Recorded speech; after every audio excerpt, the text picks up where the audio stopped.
3, 2, 1. Welcome to HVAC Success Secrets Revealed, a show where we interview industry leaders and disruptors, revealing the success secrets to create and unleash the ultimate HVAC business. Now your hosts, Thaddeus and Evan.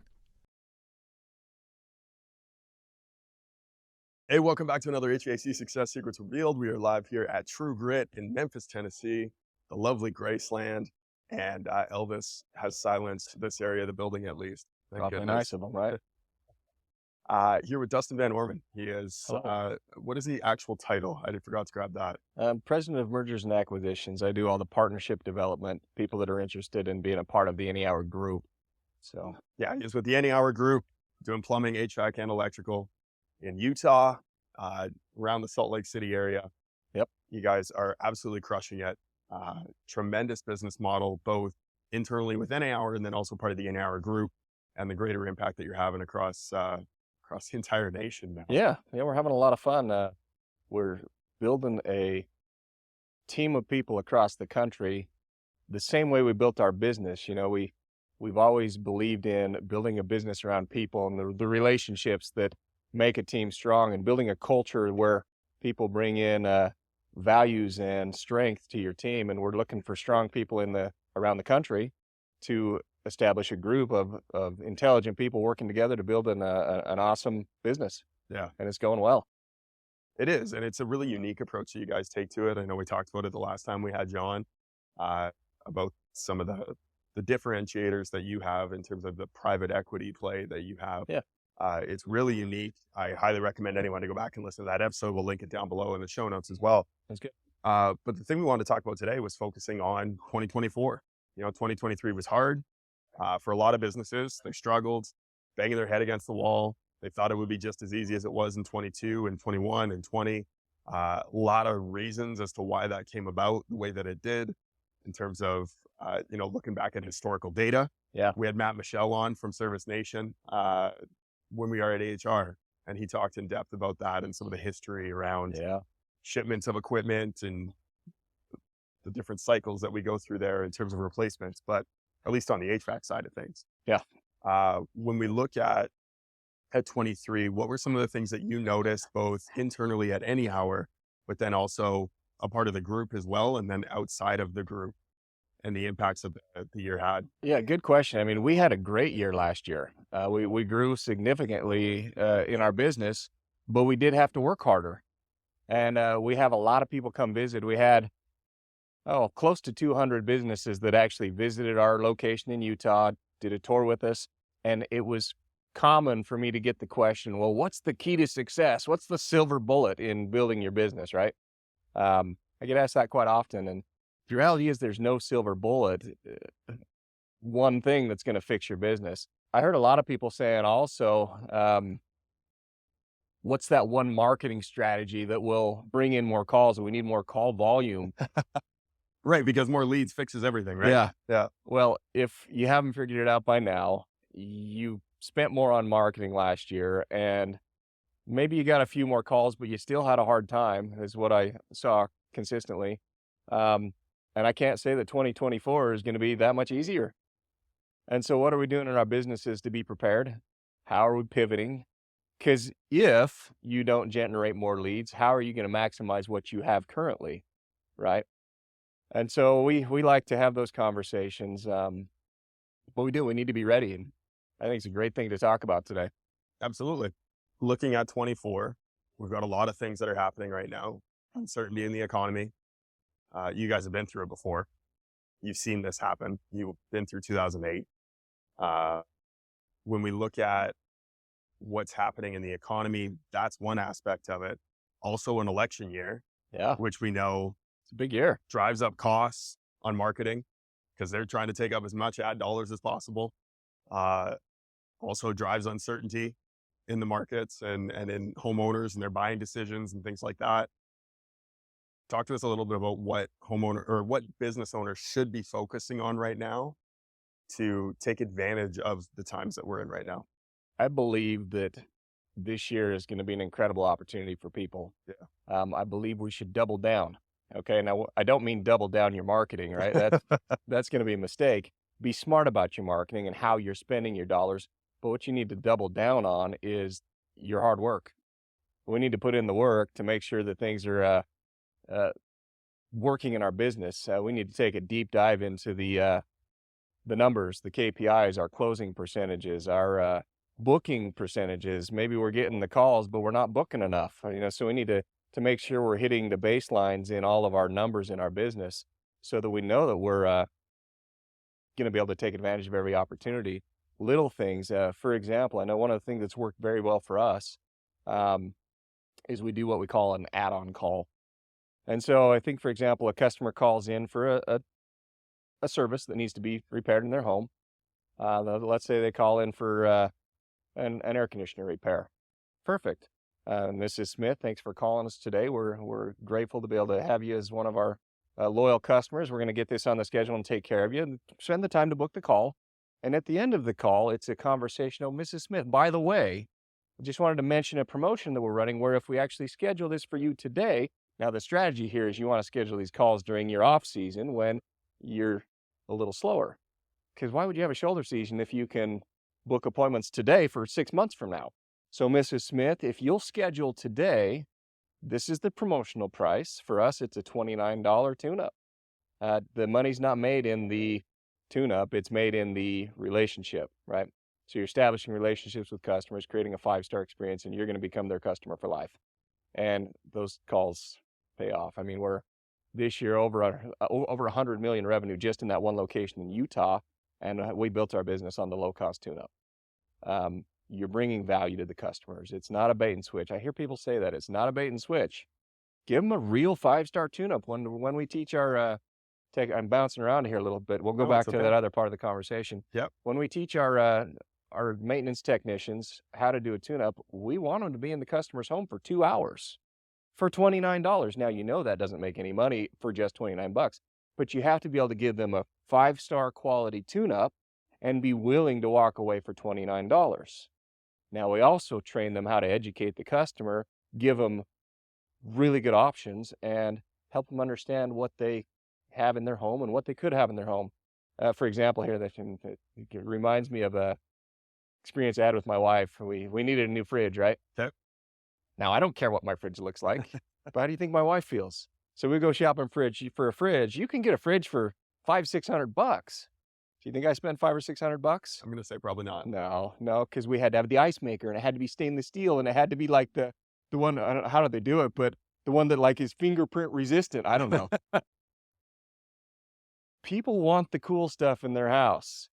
And if you're there for a $29 tune-up, you're doing your customer a disservice if, one, you don't give them great service and make them a customer for life. But if, two, they need to know that there's options available for some cool stuff in their house. I got the coolest fridge there is. Why? Because we wanted it. Right. Most customers did not pick the equipment in their house. It was picked by their contractor or by the cheap person before them, right? And the only reason they don't change it is because it works and they don't know they have an option. They want the ice maker. You just haven't shown it to them yet, right? Anyway, back to this call. So Mrs. Smith, thanks for scheduling with us today. We've got the call all booked. We'd like to get you scheduled for a follow-up maintenance call in March. March is kind of one of those shoulder months. And because you're scheduling this today, we'll lock in this promotional price of $29. Now, don't worry, Mrs. Smith. You don't need to remember this. We'll call you in advance and remind you of this appointment. And if something changes in your schedule, we can adjust at that time. No big deal.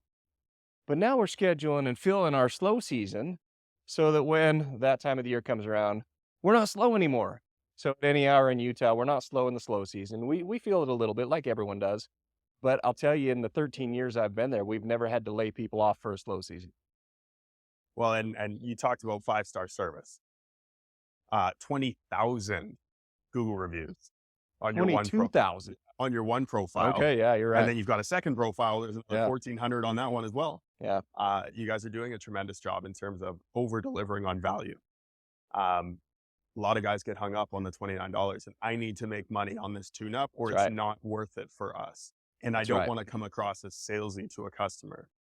How do you avoid that being salesy while still presenting options and making sure that your technicians understand, here's the second part of this, which can be even more difficult, that they're not selling to themselves as a buyer, but they're presenting options for a customer to choose from. Yeah, it's all about educating the customer, and you have to be prepared. I mean, it's a mathematic equation. You know that only a certain percentage of those leads are going to turn into money.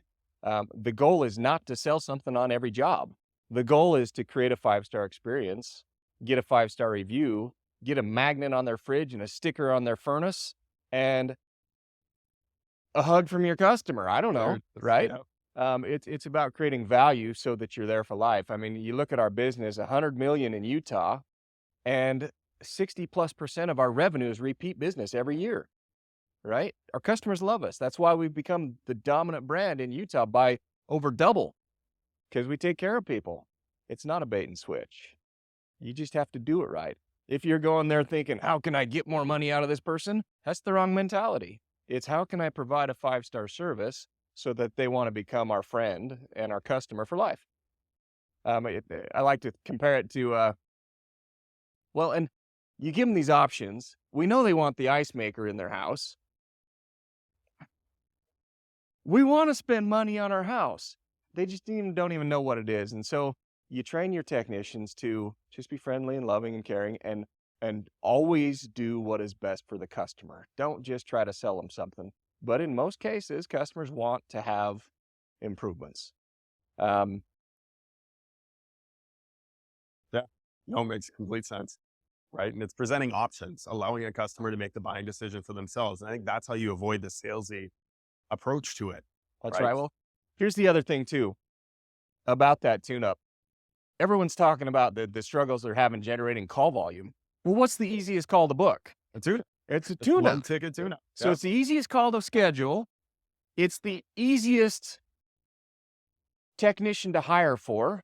Now, what it does for you too is it gives you the ability to build technicians in your business, right? So you're bringing a inexperienced in the trade person, right? Yep. But the type of person that is going to present 5-star experiences. So you can build those people around your values as a company, not just hire somebody because you have to have a technician. So now you can home grow and give people the expertise to be able to be top producers in the industry.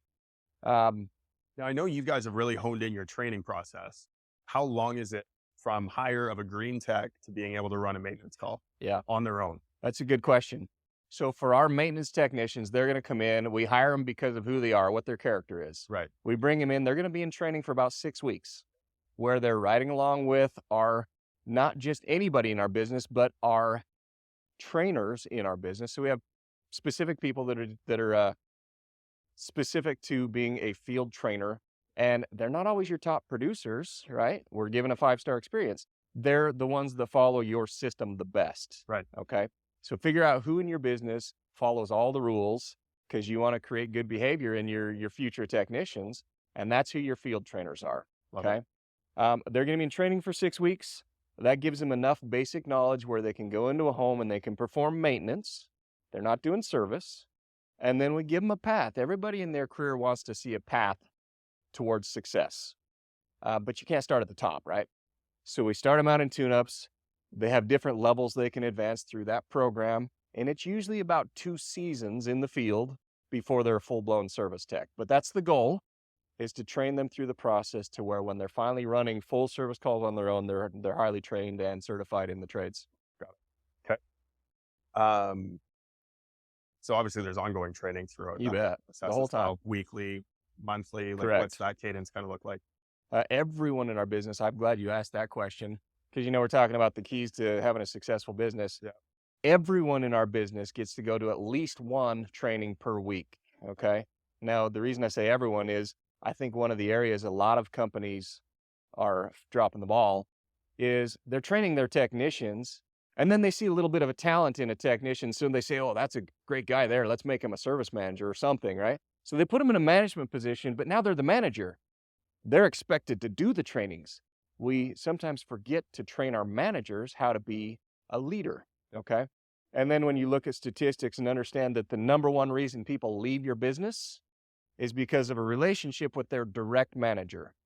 It's rarely because of pay. It's because they're having a bad experience. We're talking about 5-star experience for your customer. Well, what about your people, right? My customer is our managers. Yeah. And I know if I'm helping them have a 5-star experience, they're going to take care of our customers, right? It's a circle there.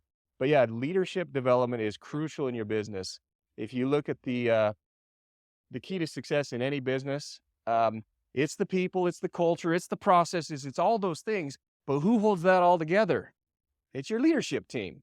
So the number one key to success in any business to succeed and grow and become strong is to have a strong foundational leadership team that is rowing in the same direction, is being unified as a team. Any hour I've been on the management team now for over 12 years, we haven't lost a single manager the entire time I've been on the team, not one. And it's because we got each other's back. Why? Because we worked together, we trained together, we did things together, and we found success together. And I'm not worried about a single one of them leaving. Okay?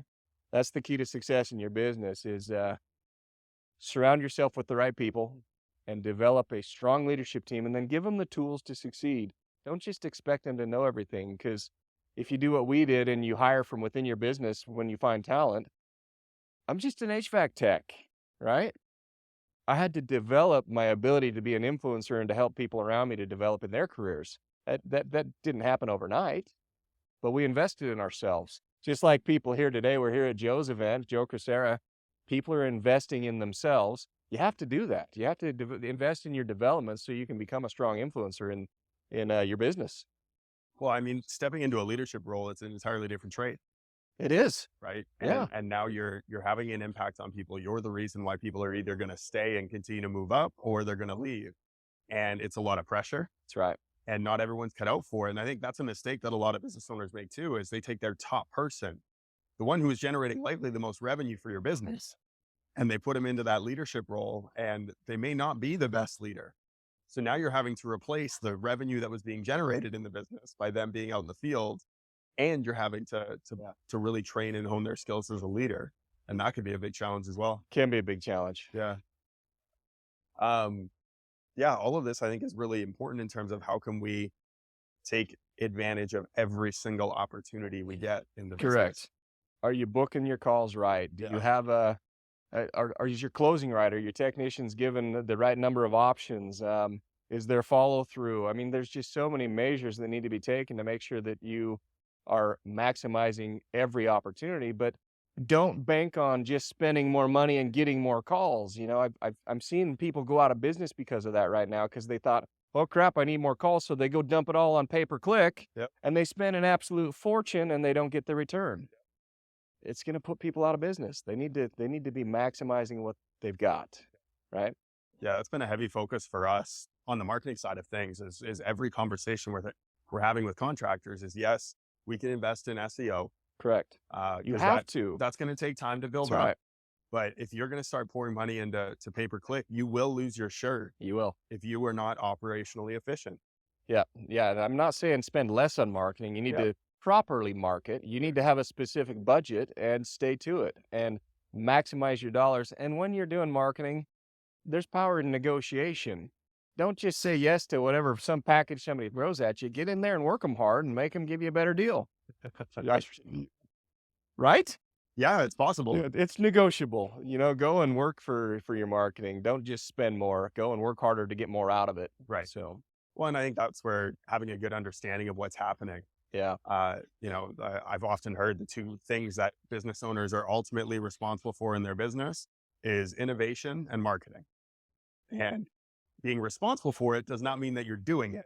It does not mean that you are setting up an ad account in Google Ads or Facebook Ads, Correct. but having an understanding of what is happening, who we're trying to attract, what the messaging is that we're trying to get out, and being in charge of that is incredibly important.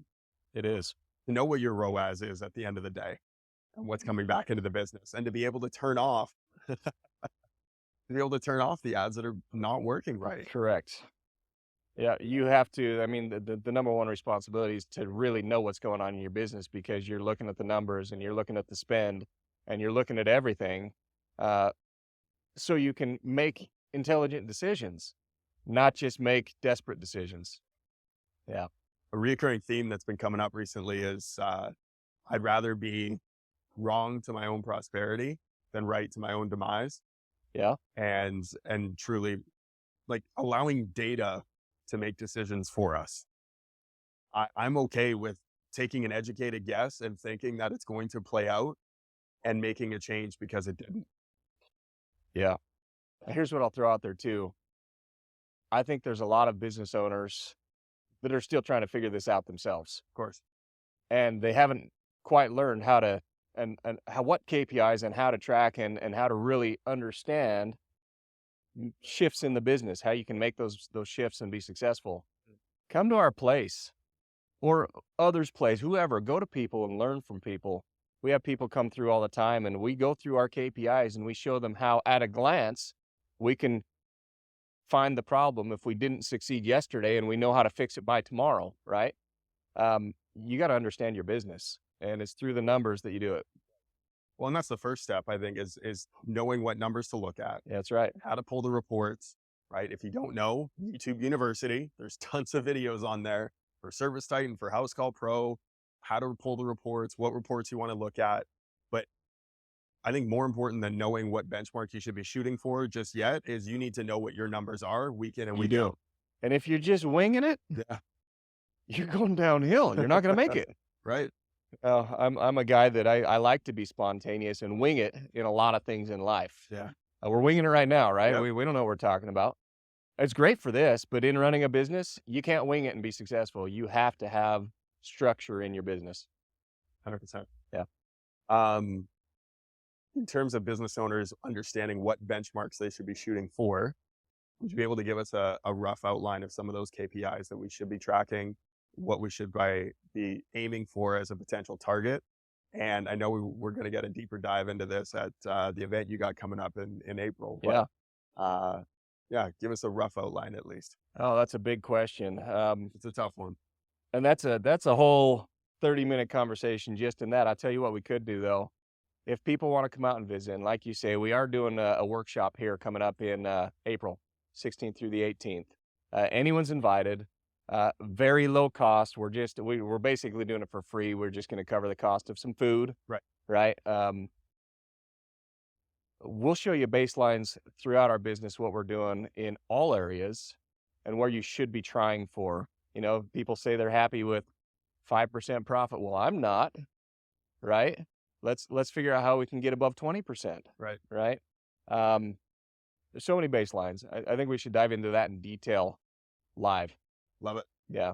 I think that'll be a great conversation. Yeah. The goal with that workshop we're doing, I go to a lot of events and it feels like so often people are getting on stage and it's great, but a lot of the conversation at the different events I go to is they're selling their product, and we need these products, right? It's great to hear about that stuff, but that's not what we're doing here. The workshop we're doing, call it meat and potatoes. We really want to dive into low-cost marketing opportunities. We want to talk about our recruiting program and how we attract top talent and retain them in our business. In Utah, 425 plus employees with a 90% retention rate. You can't keep that many people happy if you're not doing the right stuff. Just like your wife wants a cool fridge, your employees want a cool job, right? Yep. And so how can you make your company appealing for people to want to stay there? So marketing, recruiting, retention, business operations. We're going to do a tour of our facility and open up the closets. We're going to let people see exactly how we operate. We'll talk about our leadership development program. We have a training specifically for different levels of leaders, and we help them advance in their leadership growth. Honestly, we're going to talk about so many powerful things, but then really whatever people want to dive into. As we're walking around our business, the tour we take is going to be a couple hours long, because anytime anyone has a question, we're going to stop the group and we're going to answer questions, and we're going to try and show you how we went from 2 million to over 100 million in 12 years time. Okay. I love it. These businesses we run are a lot like baking a cake. If you do the recipe the right way, your cake comes out of the oven just great. Okay. Let us show you how to bake a cake. It's a recipe. We made it work. Yep. Right. And even for businesses that are doing well, one of those recipes that we've always followed in building our business is going to shops. A lot of the people that listen to your podcast here have probably heard of Tommy Mello. I've done a tour at his shop, I think 4 times now. I was there last week again with my entire management team doing a tour. Why? We were there simply to see how he operates his business and to have a relationship with somebody powerful that's an influencer that can help us learn. So we were still doing the same thing, learning from him last week. The first week I joined Any Hour, we're going back 13 years ago. Wyatt told me the first week, pack a bag, we're going on a little trip. We jumped in his truck. We drove 9 hours to Denver and we went and saw 3 businesses. And we did a tour. And they told us everything. And back then I'm thinking, well, wow, people will actually show you their whole business. Yeah. People are willing to share. Now, I'll be honest, we learn a lot too when we take people around because we learn about their business. Sometimes we're learning things we should do. Sometimes we're learning things we shouldn't do. Yep. But then it's just keeping that recipe going. It was a kind of, sorry if I'm talking too much. No, you're having. But I'm passionate about this stuff, right? Yeah. We had a business come and tour our facility a few years back, and we had gone to their business like 5 years earlier, and we brought some great things home. And they come on a tour of our business, and they're like, holy cow, that's great. We're going to do that idea when we get home. And we're like, we got that from you 5 years ago. Okay. But they'd stopped implementing some of the basics. And so once you get these ideas from businesses, it's implementing them in your business and then being consistent, right? Consistency with the recipe. Yeah. You'll make a great cake. Absolutely. I love that. No, and that's nothing fails like success. That was a Robin Sharma thing that he's talked about many times. Yeah. He gives the example of a restaurant that was in his hometown that was thriving. Lineups out the door. Yeah. As soon as they opened, they were busy as hell every night. Massive wait list. They wouldn't even take reservations because they didn't need to. And what happened? The hostesses got snobby. The service got weak. Yeah. The chefs started demanding more money because they were always overworked. And everything got complacent. They were out of business in 3 months. Isn't that crazy? Along those lines, I like to go have a nice dinner occasionally. And take, for example, a Ruth Chris experience. I love going to Ruth Chris, but it's funny because the first time I went there as a young man, I'm eating my food and they bring the bread out at the beginning and I'm just chowing into this like it's really good food. So I spilled all over around my plate, right? Breadcrumbs everywhere. Yeah. And this person comes up and starts sweeping my breadcrumbs up while I'm eating. I'm like, what is going on? This is really strange, right?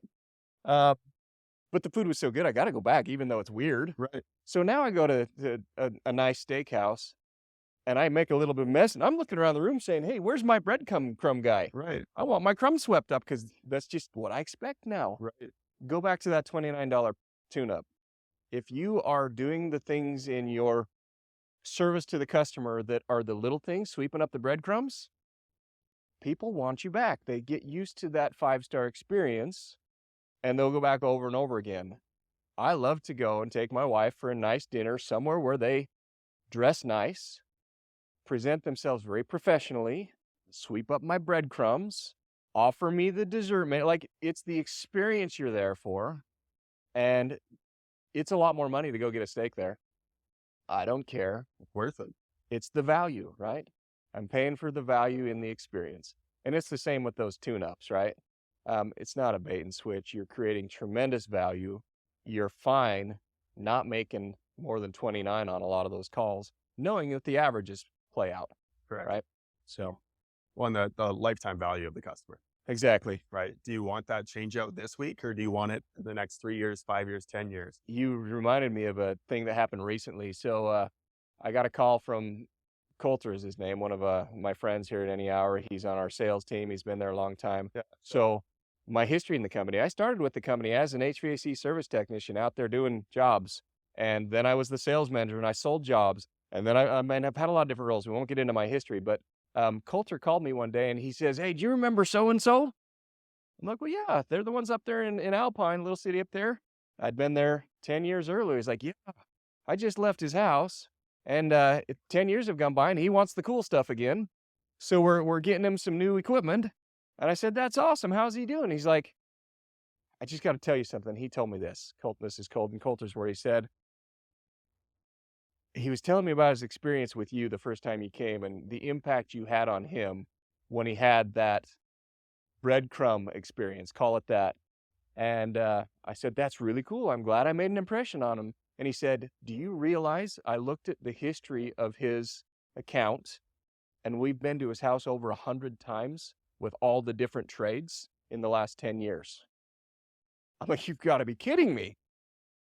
Yeah. Plumbing and electric and an HVAC, all these upgrades. The guy has been working with us for years and years and years, 100 times in his home because we swept the breadcrumbs.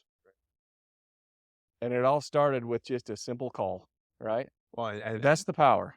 well, the leverage of the consistency of it too, Yeah. right? Yep. To be able to deliver that same 5-star experience on the very first call That's right. to the 98th call. Well, and it was interesting too, because he did say, he told Coulter, he said, not all of them were at that same level. But because of the first one, and a lot of them were, occasionally not everybody's the same. Right. But that gives us something to strive for, is that top quality service. Correct. He said because most of them were really, really 5-star. Now, he did say they were still 4-star, right? Right. But he said, because I could expect great service every time. That's what people want. They want to be taken care of. They don't want to have to find a new company. They want to make you their company. Well, and when you set that standard and that expectation within your company, they come to expect it. So when it is a little bit less, they'll also let you know so that you can get better and can make it right even on that call. They will. Yeah. They'll give you the benefit of the doubt. Agreed. Amazing. Dustin, thank you so much for this. The event is in April. It is. 16th to 18th It in is. Utah. We would love to have anyone come. Yeah. I don't care if you're in the trades we're in or if you're pest control. I don't care what it is. Come out. You can learn from just seeing strong businesses. You're welcome to contact me directly. My cell phone number, all right, you ready for this? It's 801-787-3546. If you get a voicemail, leave me a message or send me a text. I'm in a lot of meetings. I'm not avoiding you. So make sure I can get back a hold of you. Also, email me at dustin@anyhour.com. Shows how long he's been there, by the way. Yeah. Oh, it's been such a cool journey being part of the team there. So call me, text me, email me. We'll send you an invitation to the event. And we'd love to have you there. We're keeping it kind of tight. We have room for total of 100-ish people. Right. Is kind of the max. So if we have people bringing 1, 2, or 3, 35, 40 businesses would be ideal. If they were to bring someone who's the right fit, is it a technician, a CSR, a manager, a leader? Great question. Bring them all. Yeah. Okay. If you have somebody that you need to help develop in CCR, customer care, right? Bring them. If it's somebody in dispatch, bring them. We're going to get them exposure in whatever area they need it. We'll spend the extra time. In fact, the event's running. Well, here's a little bit of what to expect on the event. Okay, the first night, we're getting together at Topgolf. We're having drinks and hitting some balls down the course, food and fun. Like, an important part of these events is building relationships, right? So come and build some relationships with some other companies that are hungry to succeed in 2024, okay? And then the next day, we'll start early with some breakfast, and it's workshops. We're going to hear from the experts at Any Hour that have helped build this thing from 2 to 100. Okay, how do we do our marketing? How do we do all those things, right? Come learn it from us. And then the next day, we're going to do probably just a half a day, but we're going to do an in-depth tour, and we're going to do Q&A. We're going to have some panels on some other topics, and then we'll wrap up the day a little bit early so people can get on a flight and get home. So you don't need to be away from your business too long. But if you want to stay longer and dive in a little deeper, I'll make the time to dive in deeper. If people want to get done with the event and then go back and look at an area of the business, let's do it. Let's go spend some time together. I love that. So That's great. Well, and I think an important thing to acknowledge is whether it's that event here at Service MVP, doing tours, doing shop tours, looking at it from 2 perspectives. One, what can I learn? More importantly, what can I implement and get to work on now? And what is it that I already know, but I'm not executing at the same level. Yeah. Yeah. There are some simple things that don't cost much money that you can do today to improve your business, to get more calls, and to be more successful. That's what we're going over. Well, and again, when we're looking at 2024 and the year that is coming, Yeah. being able to maximize every opportunity and find minute improvements, because every single improvement all the way throughout the funnel is going to make an impact on the bottom line. Yep. Yeah. This year, for the right businesses, the ones that are going to do what it takes, is an opportunity year. Because some are going to struggle and some are going to take market share. That's just how it is. There's going to be a victim and there's going to be a victor. And I'd like to see as many victors as we can. So, And not Victor Rancourt. no. Okay. No, I mean, yeah, no. Shout out to Victor, right? We're all friends with Victor. Absolutely. But there's going to be people that succeed this year, and there's going to be people that struggle, and some that go out of business. And we need to stick together through this and try to make it together as an industry. Well, I appreciate you. I appreciate the N-Hour group and the value that you guys are putting out there, trying to help people and trying to make an impact, knowing that you're not going to get a chance to work with everyone, but you can make a difference with anyone. We can. I appreciate you, Dustin. Thank You you. bet. I'm happy to be here. Appreciate the work you guys are doing. I mean, you're making a difference. Doing what we can, You are. little bits at a time. Yep. Awesome. And until next time, cheers, everyone. See ya. Well, that's a wrap on another episode of HVAC Success Secrets Revealed. Before you go, two quick things. First off, join our Facebook group, facebook.com/groups/HVAC Revealed. The other thing, if you took one tiny bit of information out of this show, no matter how big, no matter how small, all we ask is for you to introduce this to one person in your contacts list. That's it. That's all. One person. So they too can unleash the ultimate HVAC business. Until next time, cheers.